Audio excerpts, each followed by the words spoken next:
Picture an afternoon on the Central Asian steppe in the 13th century. Dust rises from the horizon in thick clouds, and through that haze, a figure emerges. Not an army, not a general, a woman.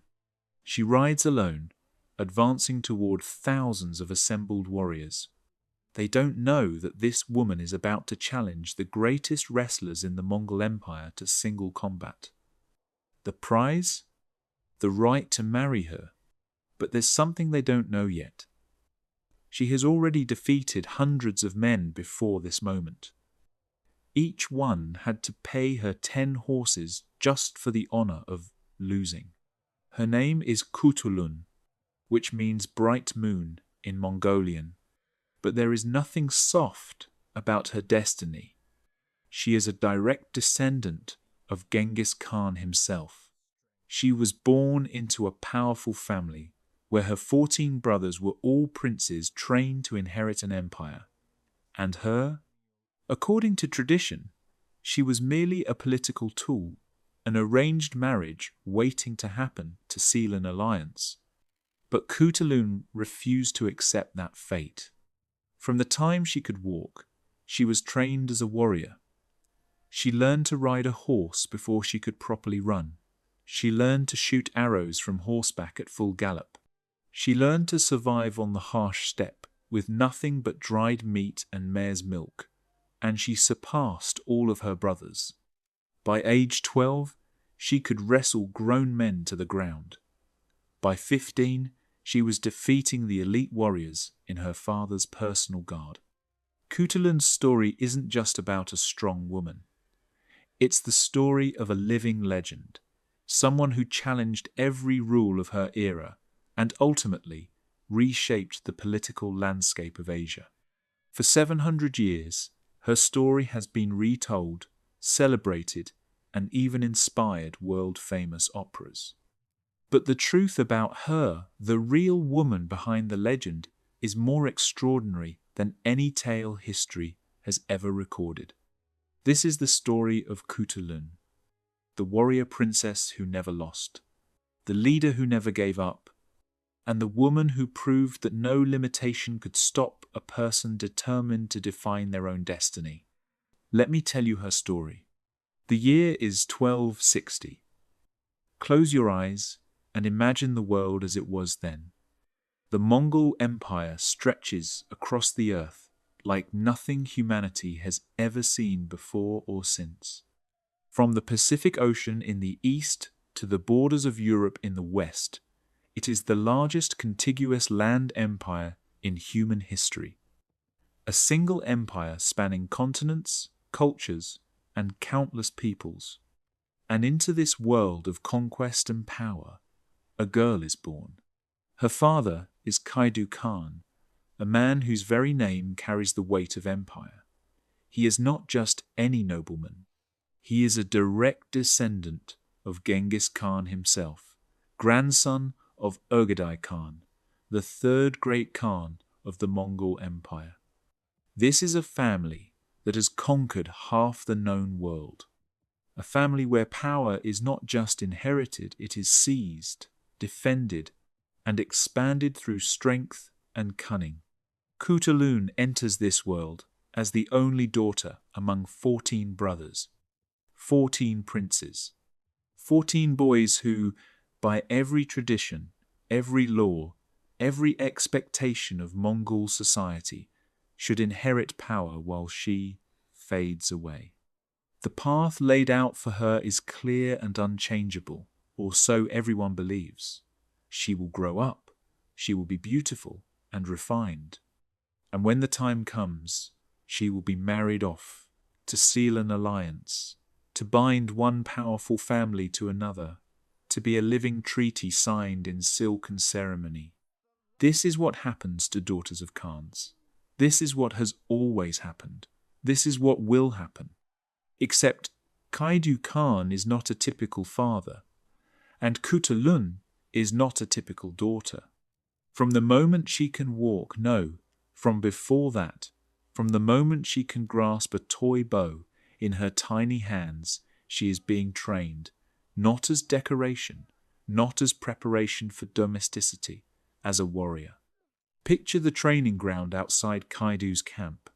The sun is brutal, beating down on the hard-packed earth.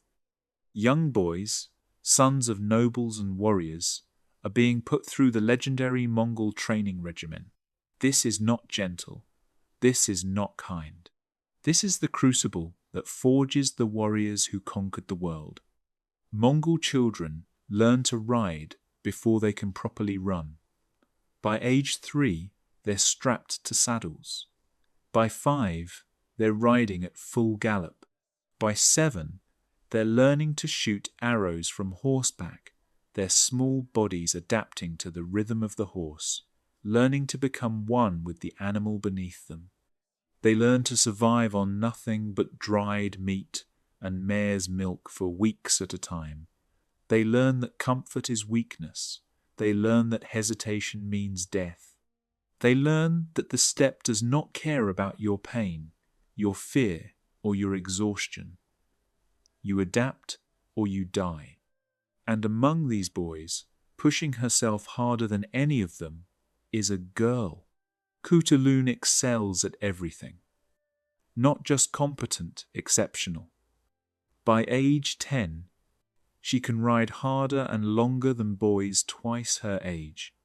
While they're gasping for breath after hours in the saddle, she's asking for more. While they're nursing sore muscles and bruised pride, she's studying the movements of the elite warriors, learning from every mistake, every victory, every moment. By 12, she's wrestling. And not just wrestling other children. She's taking on grown men, soldiers in her father's army, and throwing them to the ground with techniques that leave them stunned and breathless. Imagine being a seasoned warrior, a man who has fought in actual battles, and being pinned by a 12-year-old girl. The humiliation, the shock, the dawning realization that something unprecedented is happening. By 15, Khutulun is training with the elite warriors of her father's guard. These are not ordinary soldiers. These are the men who protect the Khan himself, the cream of the Mongol military, warriors who have proven themselves in countless battles. And she is not just training with them, she is beating them.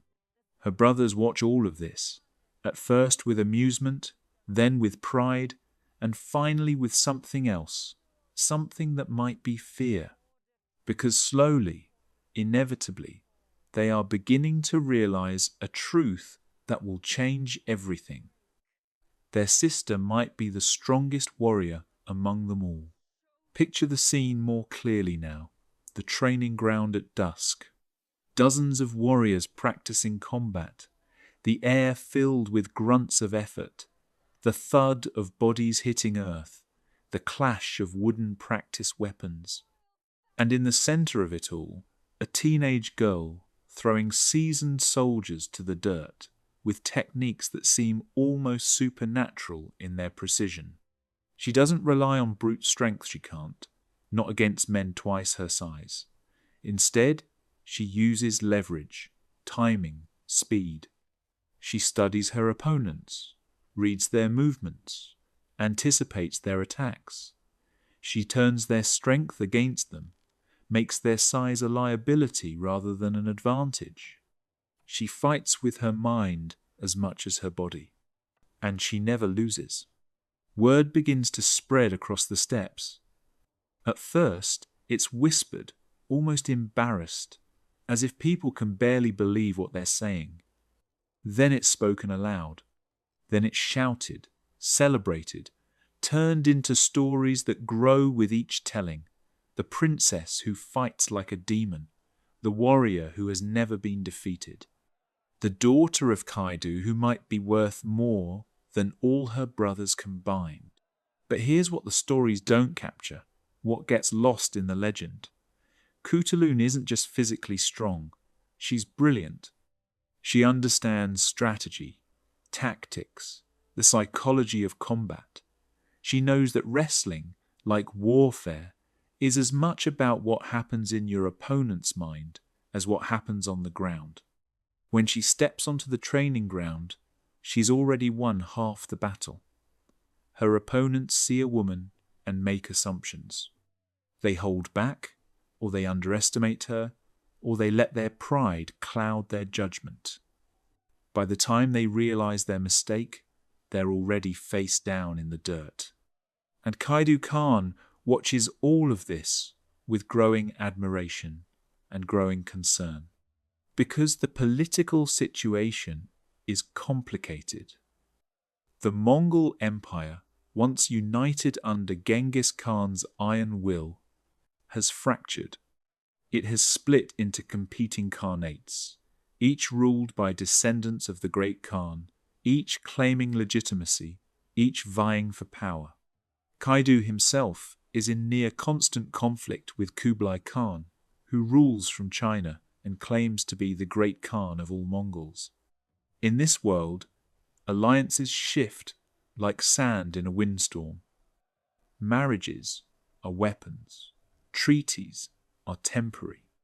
Every daughter of a Khan is a potential alliance, a living bargaining chip that can secure peace, guarantee loyalty, or prevent war. And Khutulun is not just any daughter.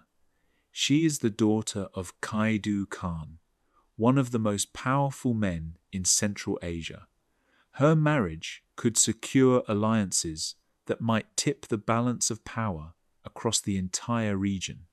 Suitors begin arriving at Kaidu's court. Princes from neighboring territories, their retinues glittering with wealth and power. Generals who have won great victories. Wealthy merchants whose fortunes could finance armies. All of them seeking Khutulun's hand in marriage. All of them bringing gifts, making promises, offering alliances. She refuses every single one. Not gently, not diplomatically. Simply, flatly, absolutely refuses. Her father presses her. They have private conversations in his tent, away from the court, away from the politics. You must marry, he tells her. His voice is patient but firm. It is expected. You are a princess of the Golden Family, a descendant of Genghis Khan himself. Your marriage could secure alliances we desperately need. The political situation is delicate. We need allies. Khutulun looks at her father, this man who has trained her, who has allowed her to become something unprecedented in Mongol society, and she makes him a proposal that will become legendary. I will marry, she says. Her voice is calm, measured, certain, but only to a man who can defeat me in wrestling. The court falls silent when word spreads. People look at each other in disbelief. And, Khutulun continues, every man who challenges me and loses must pay me 10 horses. Now the court erupts. Some laugh, thinking it's a joke. Others are outraged at the audacity. Still others are calculating the implications. Wrestling is sacred to the Mongols. It is not just sport, it is a test of strength, skill, honor, courage. It is how warriors prove themselves. And Khutulun is proposing to use it as a marriage contest, putting herself on equal footing with any man in the empire. Some call it arrogance, others call it insanity, many call it impossible. Surely her father will refuse, will force her to accept a more traditional arrangement. But Kaidu Khan, after a long, heavy silence, does something unexpected. He smiles. Very well, he says. Let the challenges begin. The first challenger arrives within weeks. He is a prince from a neighboring territory, young, strong, confident. He has heard the stories about Khutulun. Of course, everyone has by now, but he doesn't quite believe them. How could he? A woman defeating men in wrestling? Surely the tales are exaggerated, embellished. the kind of legend that grows in the telling as stories pass from camp to camp across the endless steppes. He brings his 10 horses, fine animals, strong and well-bred. He also brings an entourage of servants and warriors, because he expects to win, expects to ride away with a princess as his bride, expects to cement an alliance that will elevate his family's position for generations. The entire camp gathers to watch. This isn't just entertainment, this is history. This is the moment when reality will meet legend, when the stories about the warrior princess will either be confirmed or revealed as fantasy. The wrestling ground is prepared. Traditional Mongol wrestling has simple rules but demands complex skills, no time limits, no ring boundaries. Victory comes only when your opponent's back, knee, or elbow touches the ground. It is pure, brutal, elegant in its simplicity. The prince performs the traditional eagle dance, the ritual movements that begin every Mongol wrestling match. His movements are strong, confident, aggressive. He has done this before. He has won before. He expects to win now. Then Khutulun enters. She wears the traditional wrestling outfit, a small vest that leaves the chest and back exposed, heavy boots, and shorts. It is the same outfit every wrestler wears, man or woman. But on her, somehow, it carries a different weight. She is not just a wrestler, she is a symbol, a challenge to everything her society believes about women, about power, about who gets to be strong. She performs her eagle dance. Where his movements were aggressive, hers are fluid. Where his demonstrated raw power, hers show precision and control. They are both warriors, but they are different kinds of warriors. The match begins. The prince lunges forward with the speed and confidence of someone who has won many times before. His strategy is obvious: use his superior size and strength to overwhelm her quickly, end this before she can use whatever tricks or techniques she might possess. But Khutulun is already moving. She's not where he expected her to be. His hands grasp at air. He adjusts, comes at her again, and this time gets a grip on her vest. For a moment, he thinks he has her. He pulls, using his weight advantage. And then she simply isn't there anymore.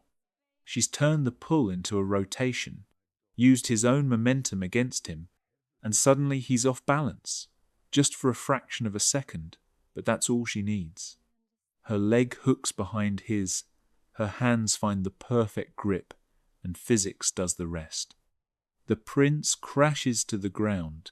The entire thing takes less than 2 minutes. There's a moment of stunned silence. Then the camp erupts in cheers and laughter. The prince lies on his back, staring at the sky, trying to understand what just happened. How did he lose? He was stronger, he was bigger, he was trained. How? Khutulun stands above him, extends her hand to help him up, a gesture of respect to a worthy opponent, even in defeat. Then she claims her 10 horses and walks away, barely breathing hard. The second challenger comes, then a third, then a 10th. Some are skilled wrestlers with years of training and dozens of victories.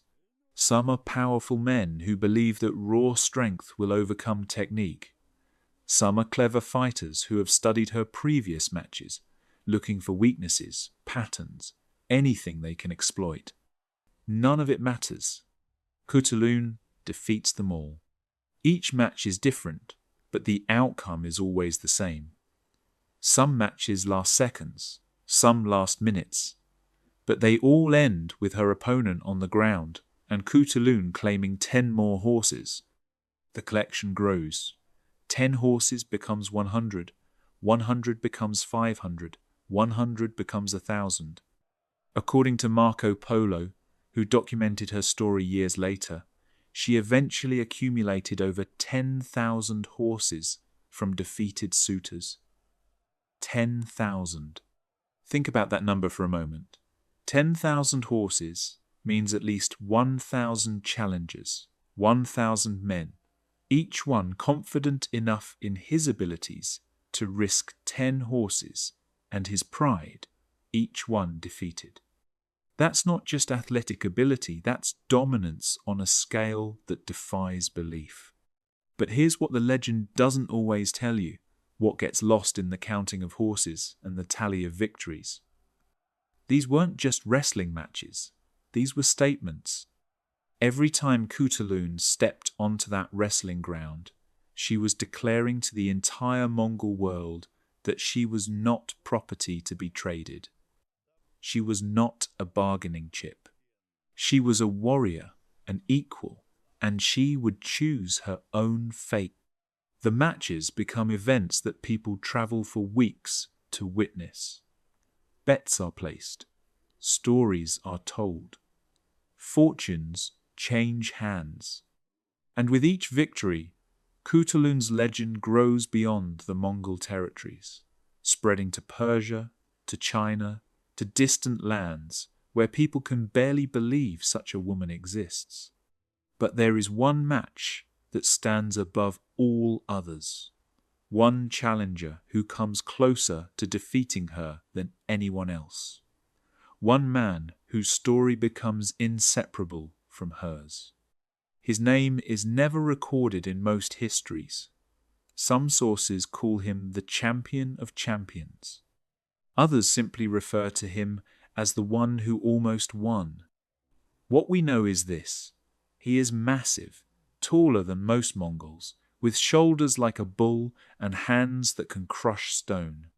He has defeated over 500 opponents in sanctioned matches across multiple territories. He is trained not just in traditional Mongolian wrestling, but also in the techniques of Persian and Chinese fighters. He is, by every measure, the most formidable opponent Khutulun has ever faced. And he knows it. When he arrives at Kaidu's camp, he doesn't just bring 10 horses, he brings 100, a fortune that demonstrates his absolute confidence. He also brings his entire retinue, servants, guards, musicians, banners, displaying his countless victories. He makes a spectacle of his arrival, ensuring everyone knows that this is not just another challenger. This is the man who will finally defeat the undefeatable princess. The challenge is accepted. The date is set. And for the first time in years, people begin to whisper, could this be the match where Khutulun finally loses? Even Kaidu shows concern.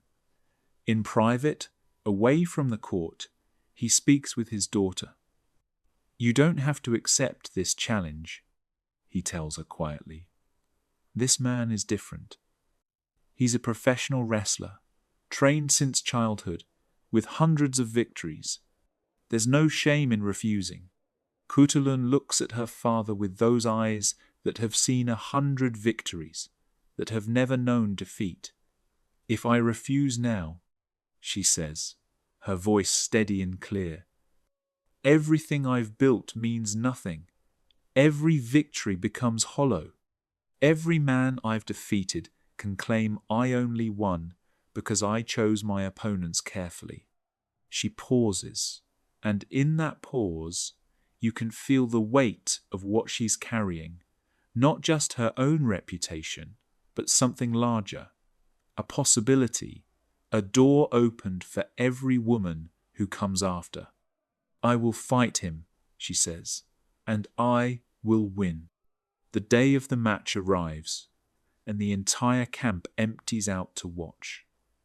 This isn't entertainment anymore. This is history being written, one way or another. The question hanging in the air is not just about a wrestling match, it's about whether the impossible can remain possible, whether a woman can truly stand equal to the strongest men in the world. The champion enters the ring first, performing his eagle dance with movements that are powerful, aggressive, dominant. He has performed this dance hundreds of times before victory. He expects to perform it now, before his greatest victory. Then Khutulun enters, and something shifts in the air. She performs her dance, and where his movements spoke of power, hers speak of precision. Where his demonstrated strength, hers demonstrate mastery. They circle each other. The crowd holds its breath, and then, finally, the match begins. The champion lunges forward with terrifying speed for a man his size. His hands reach for Khutulun's vest, seeking the grip that has defeated so many opponents before. His strategy is clear: use his massive frame and overwhelming strength to end this quickly, before she can dance away, before she can use those techniques that have defeated everyone else. But she's already moving. She slides to the side with a grace that seems impossible, her feet barely touching the ground. The champion's hands grasp at empty air where she was a heartbeat ago. He adjusts immediately. He's too experienced to be thrown by a missed attack, and comes at her again, this time from a different angle. This time, he gets a grip. His massive hand closes around her vest, and he pulls with the full force of his considerable weight and strength. The crowd gasps. No one has ever successfully pulled Khutulun off balance before. This is the moment. This is where size and power finally overcome skill and speed. But Khutulun doesn't resist the pull. Instead, she uses it.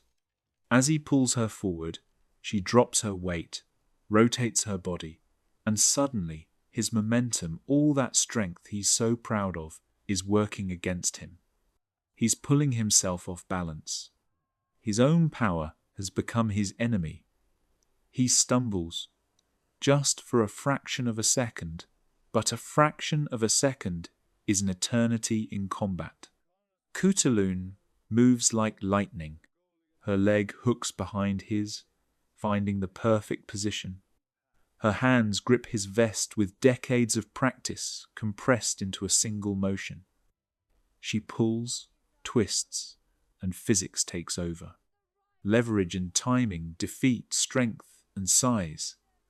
The champion, all that mass, all that confidence, all those victories, crashes to the ground like a felled tree. The impact is so hard that dust explodes in a cloud around them. For a moment, no one breathes. The entire camp is frozen in stunned silence. Even the wind seems to have stopped, as if nature itself is holding its breath to witness this moment. Then Khutulun stands. She extends her arms in the traditional victory pose, and the camp erupts. The roar of the crowd is so loud it probably carries across the steppes to neighboring territories. Warriors who have seen 100 battles are cheering like children. Women are weeping. This isn't just a wrestling match. It's a statement that will echo through centuries. The champion lies on his back, staring at the sky, his mind racing to understand how he lost. He was bigger. He was stronger. He had more experience. He had defeated 500 men. How could a woman half his size throw him to the ground in less than 30 seconds? Khutulun approaches him, extends her hand. This too is part of her genius. She shows respect even in victory. She helps him to his feet, and in that gesture there is no mockery, no arrogance. Just the acknowledgement of one warrior to another. Then she claims her 100 horses, the largest prize she has ever won from a single match. But she does something that surprises everyone watching. She looks at the champion, this man who came closer to defeating her than anyone else, and makes him an offer. "You are a skilled fighter," she says, her voice carrying across the silent ground. "Your strength would be valuable in battle, Serve my father, and you will have the honor you seek. Some see this as mercy, others see it as political genius. By converting her defeated opponents into allies, Khutulun is not just building a legend, she's building a power base. Every man she defeats becomes a potential supporter, someone who has witnessed her skill firsthand and can testify to her capabilities. The champion considers for a long moment. His pride is wounded, certainly, but he is also a warrior, and warriors recognize quality when they see it. He has just been defeated by the finest wrestler he has ever faced. There is no shame in that. He accepts, and Khutulun walks away from the wrestling ground, knowing that she has just proven something that cannot be denied. She is not just the equal of any man in the empire. In this moment, having defeated the greatest wrestler in the known world, she might be superior to all of them. But being the greatest wrestler in the Mongol Empire was just the beginning of Khutulun's story. What she did next would transform her from legend into something even greater, because she was about to prove that her skills on the wrestling ground were nothing compared to her genius on the battlefield. The year is now 1275. The political situation in Central Asia has reached a breaking point. Kublai Khan, ruling from his capital in China, claims authority over all Mongol territories. He sees himself as the rightful Great Khan, the supreme leader of all the peoples conquered by Genghis Khan. Kaidu refuses to acknowledge this claim. From his perspective, Kublai has become corrupted by Chinese culture, abandoning the true Mongol way of life, the harsh simplicity of the steppes, the warrior culture that conquered half the world. Kublai has built palaces. He has adopted Chinese customs. He has become soft. War is inevitable. And when Kaidu begins assembling his army for the conflicts to come, he makes a decision that shocks even those who have watched Khutulun's wrestling victories. He appoints her as one of his military commanders. Not a figurehead, not a symbolic position for propaganda purposes. A real military commander with tactical authority over thousands of warriors. Some of the older generals protest immediately. These are men who have fought in dozens of campaigns, who have led armies since before Khutulun was born. She is a woman, they argue, their voices tight with outrage and disbelief. The men will not follow her into battle. They will not take orders from her. This is madness. Kaidu's response is simple, delivered with the absolute confidence of a man who knows his daughter's capabilities.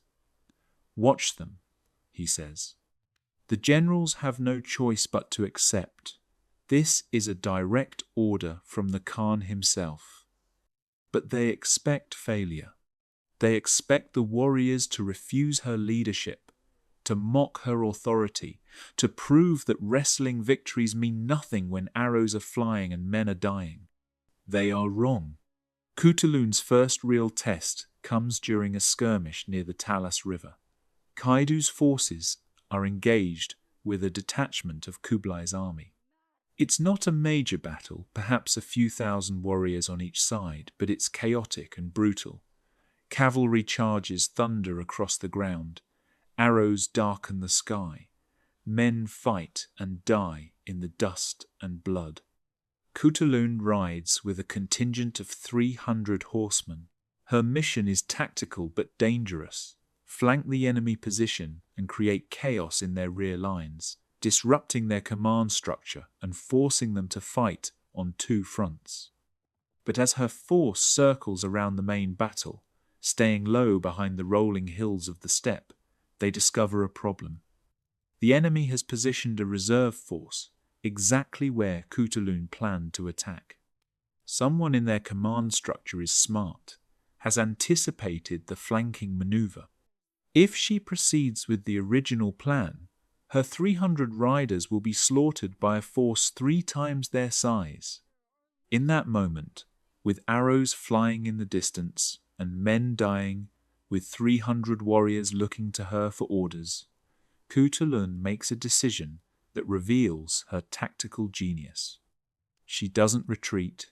She doesn't blindly follow the original plan. She adapts. She splits her force. 200 riders continue the flanking maneuver, but with new orders make as much noise as possible, create the illusion of a major attack, make the enemy think this is the main threat.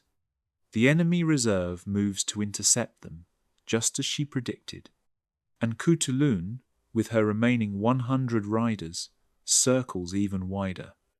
They move faster, staying out of sight behind the ridgelines, using the terrain like a cloak. By the time the enemy realizes what's happening, Khutulun has positioned her small force directly behind their command position. She leads the charge herself. Her war cry freezes the blood of everyone who hears it, a sound that will become her signature on battlefields across Central Asia. The attack is devastating. The enemy command structure, focused on the battle in front of them and the apparent flanking attack, never sees the real threat until it's too late. Officers are cut down before they can organize a defense. Banners fall. Orders dissolve into chaos. And then Khutulun does something that will become her legendary signature move on the battlefield. Something so audacious that people will tell stories about it for centuries. She rides directly at an enemy officer, a general, based on his armor and the banners surrounding him. He's protected by bodyguards, experienced warriors whose entire purpose is to keep him alive. It should be suicide to attack him directly. Khutulun doesn't care. She charges through the bodyguards like they're made of paper, and then, in a move that seems physically impossible, she leans from her saddle at full gallop, grabs the general by his armor with one hand, and literally pulls him off his horse. She holds him against her side like a sack of grain and rides out of the enemy formation, carrying him as a prisoner. The enemy forces see their general captured by a single warrior, and not just any warrior, but a woman. Morale shatters like glass. What had been an organized military force dissolves into chaos. Soldiers break formation. Some try to rescue their general, but Khutulun is already gone, her horse thundering across the steppe faster than they can follow. Others simply flee, convinced that they're fighting against something supernatural, some kind of demon warrior. The battle turns into a rout. Khutulun returns to her father's camp hours later, covered in dust and blood, carrying the captured general. When she throws him at Kaidu's feet in front of the assembled army, every warrior witnesses it. The old generals who doubted her, the soldiers who questioned whether they would follow a woman into battle, all of them see what she has done. And from that moment forward, no one questions whether men will follow her into battle. They will, because she wins. This becomes her pattern over the next 15 years. Khutulun participates in dozens of battles, large and small.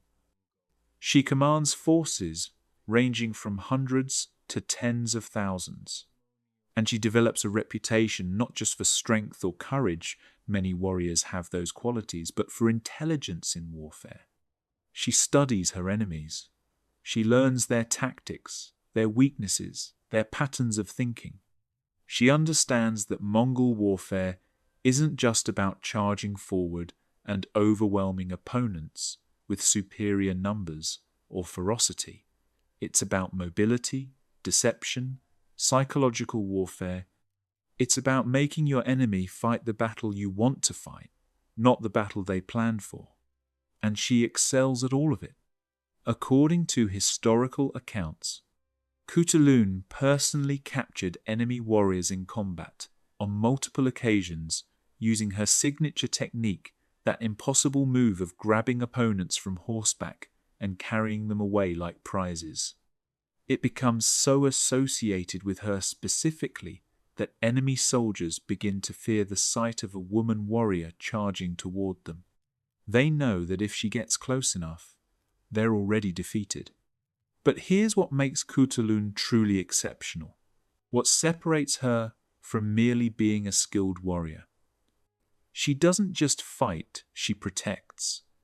In one recorded incident, a portion of Kaidu's army is ambushed during a retreat. The rear guard is being cut to pieces by pursuing enemy cavalry. The situation is desperate. Men are dying. The entire army could be destroyed if the pursuit isn't stopped, if the rear guard collapses, and the enemy crashes into the main force. Khutulun doesn't wait for orders. She doesn't consult with superior officers or debate strategy. She sees what needs to be done and does it.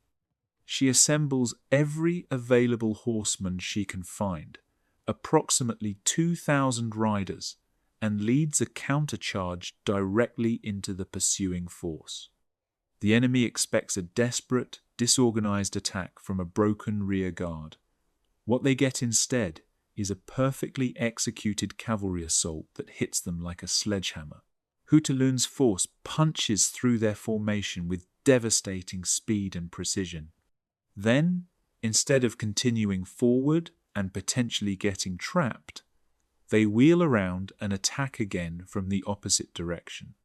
The pursuing army, suddenly caught between the reformed rear guard and Khutulun's mobile strike force, breaks and scatters. The rear guard is saved. The army escapes intact, and Khutulun cements her reputation as not just a warrior, but a leader who will risk everything for her soldiers. Her troops begin to call her the princess who fights like 10 men. But those who serve directly under her command have a different name, one they use with reverence and loyalty. They call her the shield of the people. Picture what it means to be a soldier serving under Khutulun's command. You know that your commander has never been defeated in personal combat. You know that she's captured enemy generals with her bare hands. You know that she'll charge into impossible situations to save her warriors.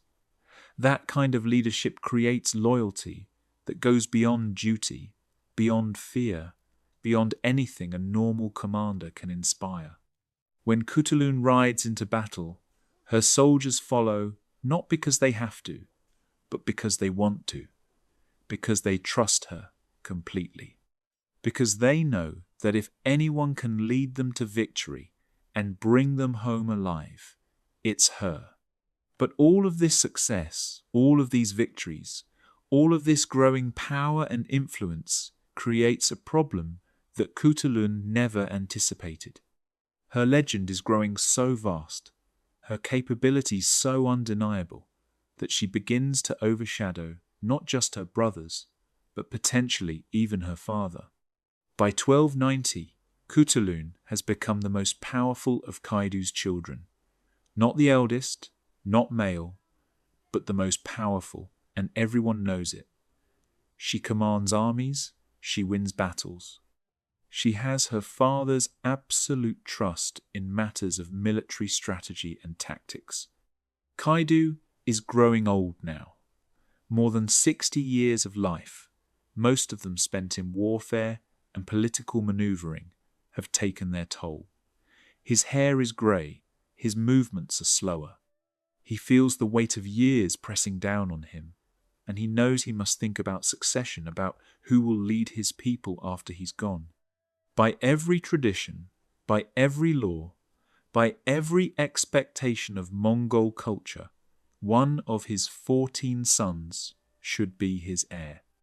The eldest, or perhaps the one who has shown the most capability in battle, or the one who has the best political alliances. But Kaidu begins to consider something radical, something that has never been done in Mongol history. What if Khutulun succeeded him instead? The idea isn't entirely without precedent.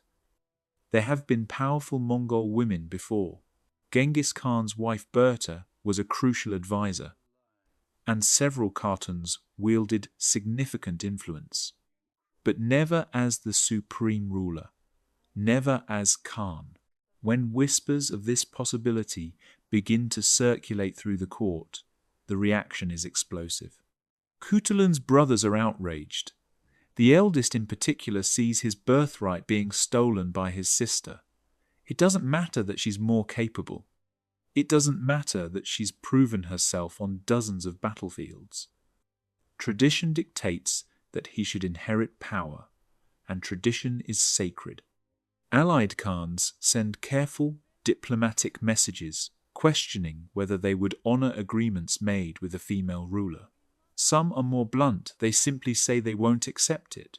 A woman Khan is unthinkable. It would set a precedent that could undermine the entire structure of Mongol society.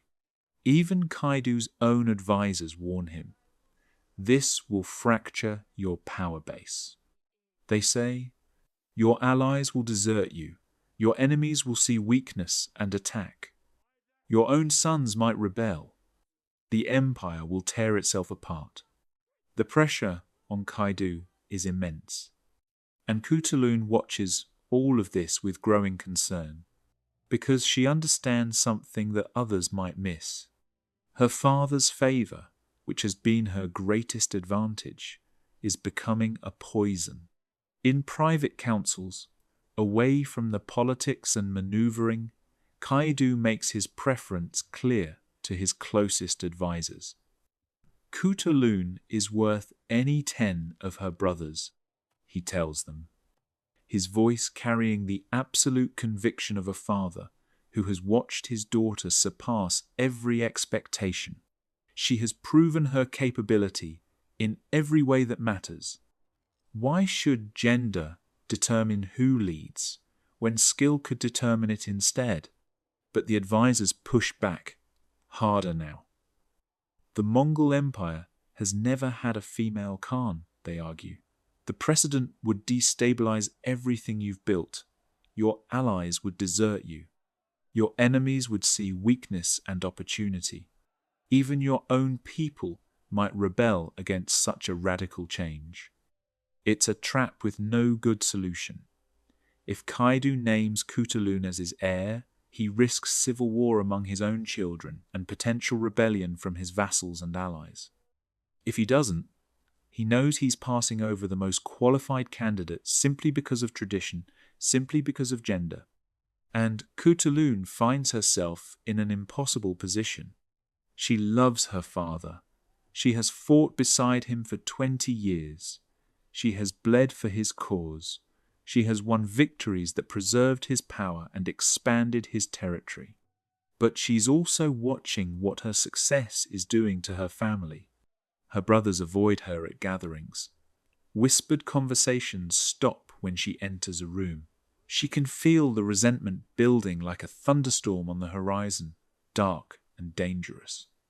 She sees the way some of them look at her now, not with pride or respect, but with barely concealed hatred. They see her as a threat, as someone who has stolen what should be theirs. One night, Khutulun approaches her father in private, in his tent, away from advisors and politics and the weight of empire. The conversation they have will determine not just her future, but the future of everything they've built together. You must choose one of my brothers as your heir, she tells him quietly. Kaidu looks at her with surprise and frustration. None of them have your skills, he says bluntly. None of them have earned what you have earned. None of them have proven themselves the way you have. That doesn't matter, Khutulun replies, and her voice is steady but sad. If you name me heir, this family will tear itself apart, and when you die, there will be civil war. Everything we fought for, everything we've built together, it will collapse into chaos and bloodshed. Kaidu stares at his daughter for a long moment, and in his eyes you can see the conflict. This is a man who has spent his entire life fighting for power, who has never backed down from a challenge, who has conquered territories and defeated enemies through sheer force of will. And now his own daughter is asking him to choose weakness over strength, tradition over merit. So you would step aside, he asks, and there's something almost like anger in his voice. You would let lesser men take power simply to avoid conflict? After everything you've accomplished? After proving yourself superior to all of them? Khutulun meets his gaze without flinching. I would preserve what we've built, she says. I would protect our people. If that means I cannot rule, then I cannot rule. But I can still serve. I can still fight. I can still be the shield that protects our people, even if I cannot be the Khan who leads them. It's a moment of stunning selflessness. She's choosing family unity over personal ambition.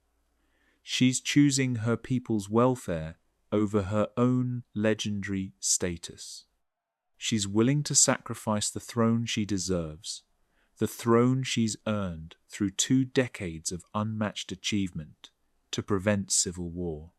But Kaidu isn't ready to accept this. I will think on this, he tells her, his voice heavy. Perhaps there is another way. Perhaps I can make them understand. Perhaps, Father, Khutulun interrupts gently. There is no other way. You know this. Months pass. The succession question remains unresolved, hanging over the court like a sword suspended by a thread. Tensions continue to build. Brothers position themselves politically. Allies are courted. Factions form. The whole structure threatens to collapse into chaos. And then, in 1301, something happens that forces the issue. Kaidu becomes seriously ill. He's in his 70s now, ancient by the standards of Mongol warriors. Years of warfare, of living hard on the steppes, of stress and conflict and the weight of leadership, all of it has worn his body down. And now, finally, his strength is failing. As he lies dying, barely able to speak, the succession crisis reaches its peak. Messengers rush between camps. Brothers gather their supporters. The entire Khanate holds its breath, waiting to see if Kaidu's death will trigger the civil war everyone fears. And Khutulun makes her decision. She gathers her brothers together, all 14 of them, in a great tent. The atmosphere is tense, hostile. Some of them can barely look at her. Others glare with open resentment. They all know why they're here. Their father is dying, and the question of succession must be resolved before he breathes his last. Khutulun stands before them, this woman who has defeated 1,000 warriors, who has commanded armies of tens of thousands, who has captured enemy generals with her bare hands, and she speaks. Our father is dying, she says, her voice clear and strong. We can either fight each other for power, destroying everything he built, tearing our people apart in civil war, or we can come together and choose a leader who can hold this Khanate together. She pauses, looking at each of her brothers in turn. Some meet her eyes, others look away. I propose we support our brother Horus, she continues. He is not the strongest warrior. He is not the greatest general, but he is wise. He is diplomatic. He is fair. He can unite our family and maintain the alliances our father built. Another pause. The tent is absolutely silent. Everyone is waiting for the other part, the condition, the demand for power. And I will serve as his military commander, Khutulun says. I will ensure our armies remain strong, that our borders remain secure, that our enemies continue to fear us. I will be the sword that protects our people, even if I cannot be the Khan who rules them. It's a masterstroke of political strategy. By voluntarily stepping aside and proposing a compromise candidate, not the eldest, not the most ambitious, but someone who can actually unite the family, Khutulun diffuses the succession crisis before it can become a civil war. Some brothers are suspicious at first. Is this a trick? Is she manipulating them somehow? But others are simply relieved. They didn't want civil war either. They just couldn't accept Khutulun as Khan. This gives them a way to preserve family unity while maintaining tradition. After hours of discussion, of debate, of working through the implications and details, they agree. Horus will be Khan. Khutulun will be his primary military commander. The family will remain united. When Kaidu dies shortly after, surrounded by his children, his last act is to smile at Khutulun. He knows what she's done. He knows what she's sacrificed. And he knows that in choosing to step aside, she may have saved everything he built. Horus becomes Khan, and Khutulun, as promised, becomes his military commander. She gives up the throne she could have claimed through merit, through achievement, through sheer capability. But in doing so, she saves her father's legacy and her family's power from tearing itself apart. But here's the twist that history almost forgot. Khutulun's story doesn't end with her father's death. What she did in the years that followed would prove that she never needed a throne to change the world. After Kaidu's death, Khutulun faces renewed pressure from her family and the court. She's in her 40s now, still unmarried despite her famous wrestling challenge. The whispers start again, more insistent this time. You must marry, the advisors tell Horus, who then tells his sister. She has no heirs. She is aging. The time for wrestling contests has passed. She needs a husband, children, some kind of legacy beyond warfare. By now, Khutulun has spent more than 20 years defying expectations, building a legend that spans continents. Her collection of horses from defeated wrestlers has become so vast it's an actual economic force in the region, thousands upon thousands of animals that represent not just wealth, but 1,000 humiliations of men who thought they could defeat her. And she has never married, never submitted to any man's authority, never compromised her independence.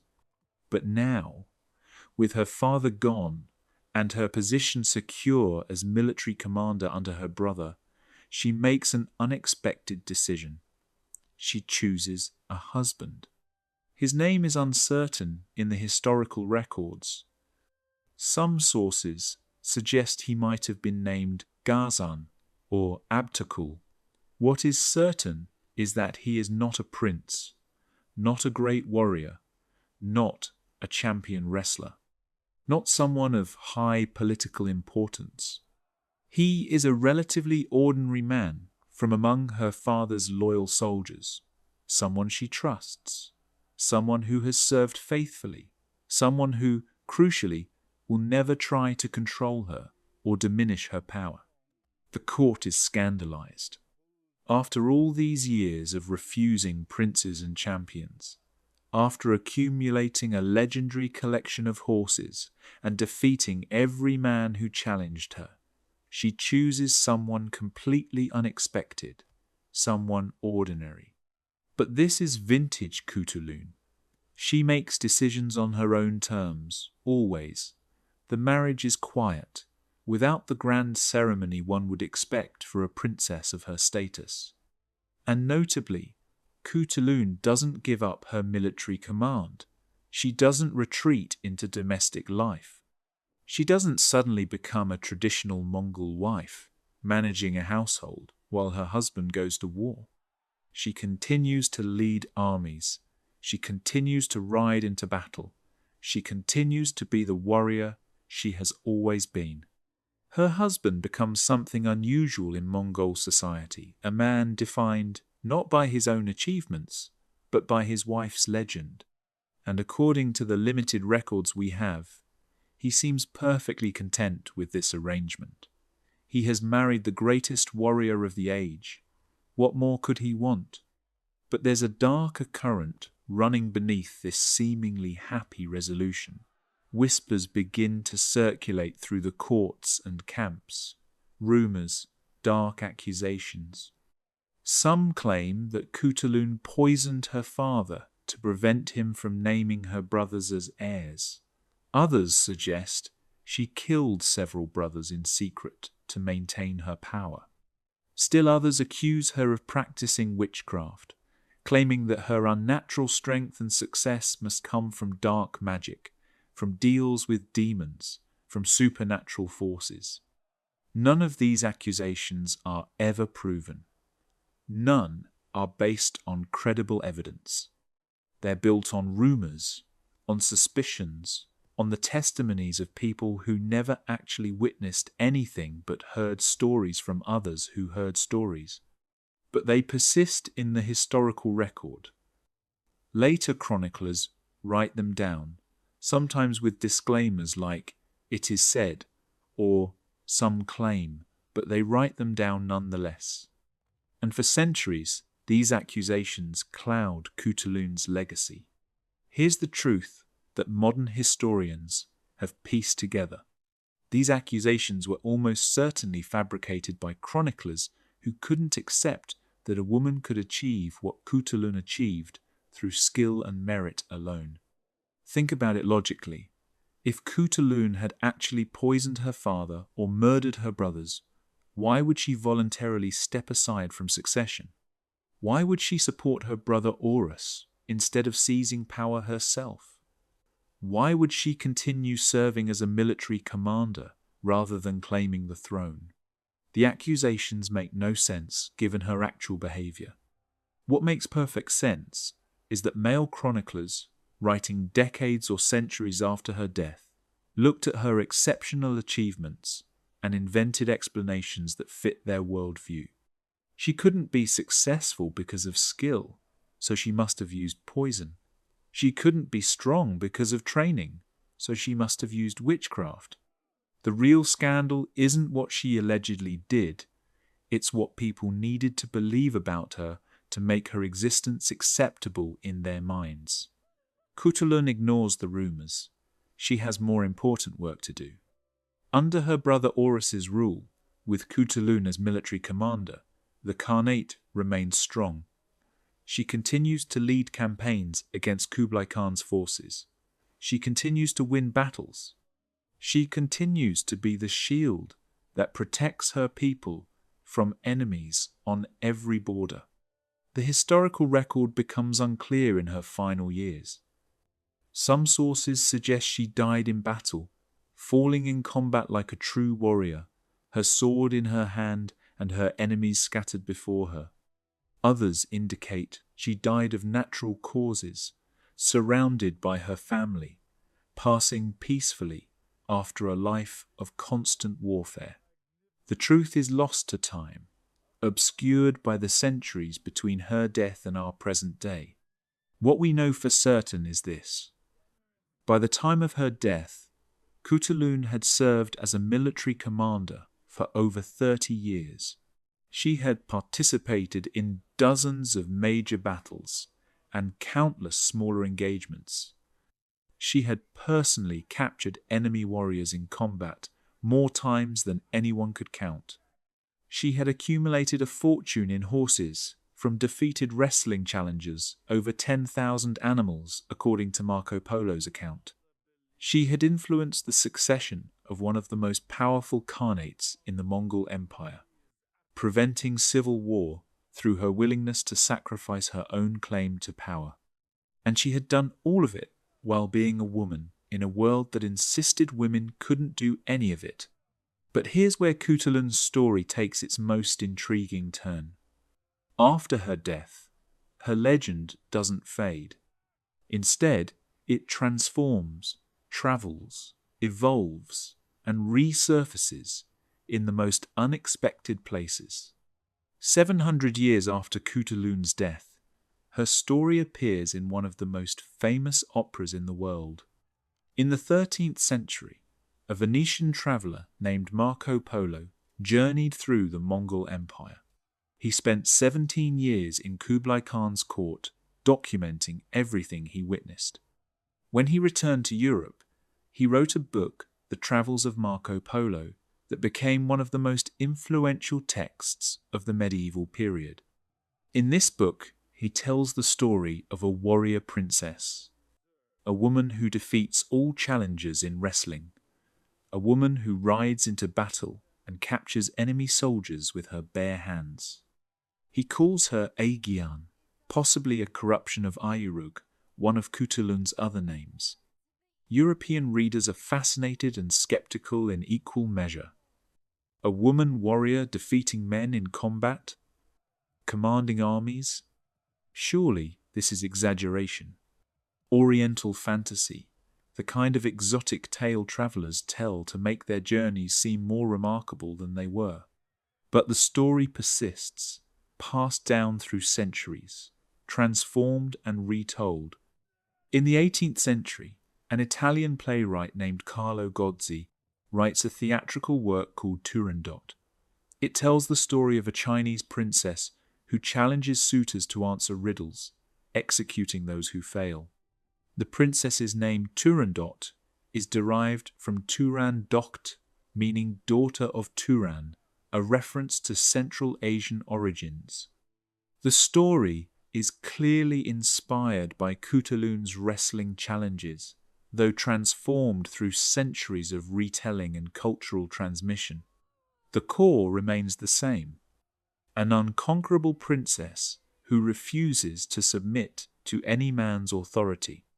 Then, in the early 20th century, Italian composer Giacomo Puccini adapts Gozzi's play into an opera. Turandot becomes one of the most famous operas in the world. The princess's aria in Questa Regia is performed in opera houses from New York to Sydney, from London to Tokyo. Millions of people watch this opera. They see a strong, unconquerable princess who refuses to submit to any man's authority. They hear her declare her power and independence in soaring music, and almost none of them realize they're watching a story that began with a real woman on the Mongol steppe 700 years earlier. But Khutulun's influence extends beyond opera. In Mongolia today, she is remembered as a national hero. Traditional Mongolian wrestling tournaments honor her memory. Young girls are taught her story as an example of what Mongol women can achieve when given the opportunity. Modern scholars studying the Mongol Empire have begun to reassess her historical importance. For centuries, she was treated as a curiosity, an interesting footnote in her father's biography, a strange anomaly that didn't fit into conventional historical narratives. But contemporary historians recognize her as a significant political and military figure in her own right. She proved that gender restrictions were cultural constructs, not natural laws. She demonstrated that women could excel in traditionally male domains when given the opportunity and training. She showed that leadership ability had nothing to do with biology and everything to do with skill, intelligence, and determination. And she did all of this without modern feminism, without contemporary discussions of gender equality, without any of the philosophical frameworks we use today to discuss these issues. She simply did it. She became the person she was capable of becoming, regardless of what society expected. But here's the most remarkable aspect of Khutulun's legacy. She never asked permission. She didn't petition her father to let her train as a warrior. She simply trained. She didn't request permission to refuse marriage. She simply refused. She didn't ask if she could command armies. She simply commanded. She lived by a principle that was radical in the 13th century and remains radical today. The only permission you need to be extraordinary is your own. Khutulun died sometime in the early 14th century. The exact date is unknown. The circumstances are unclear. Her final resting place has never been found. But her legacy endures. She was a wrestler who never lost, a warrior who captured enemies with her bare hands, a commander who led 40,000 soldiers, a princess who chose her own path.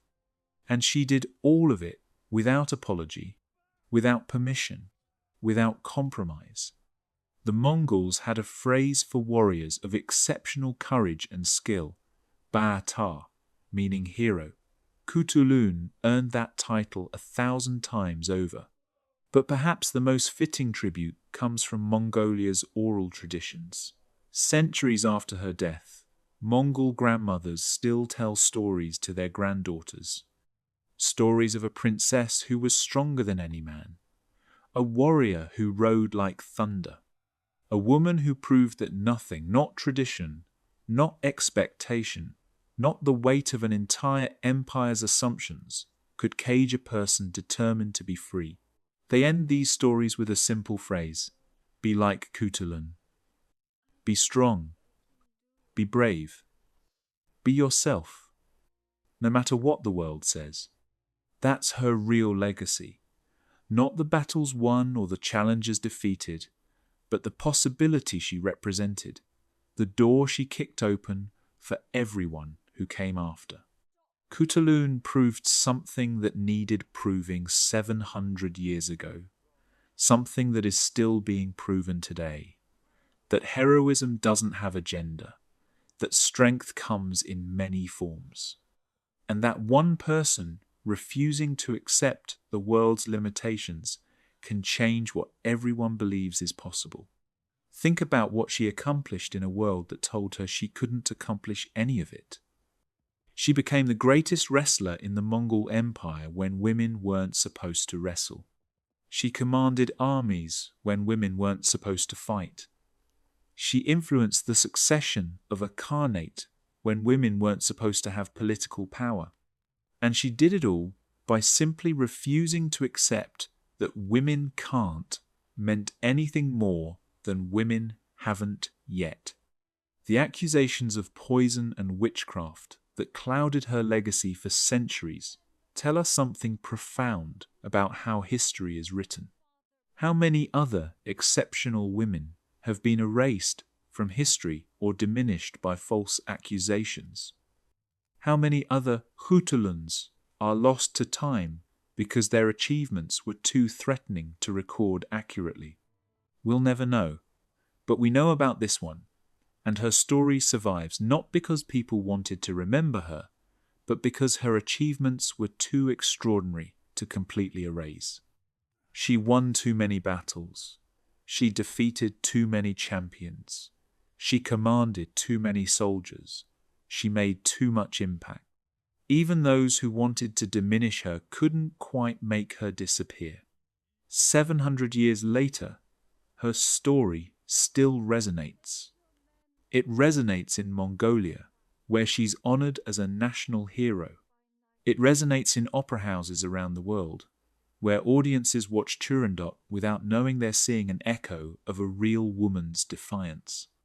It resonates in every person who has ever been told they can't do something because of who they are and decided to do it anyway. Khutulun's message is simple and eternal.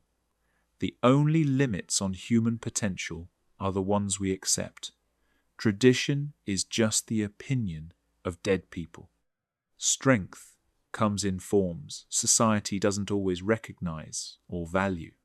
She proved that you don't need permission to be extraordinary.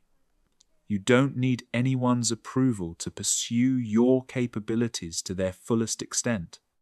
You don't need to wait for the world to change before you start changing it yourself. Be like Khutulun. Be strong. Be brave. Be skilled. Be relentless.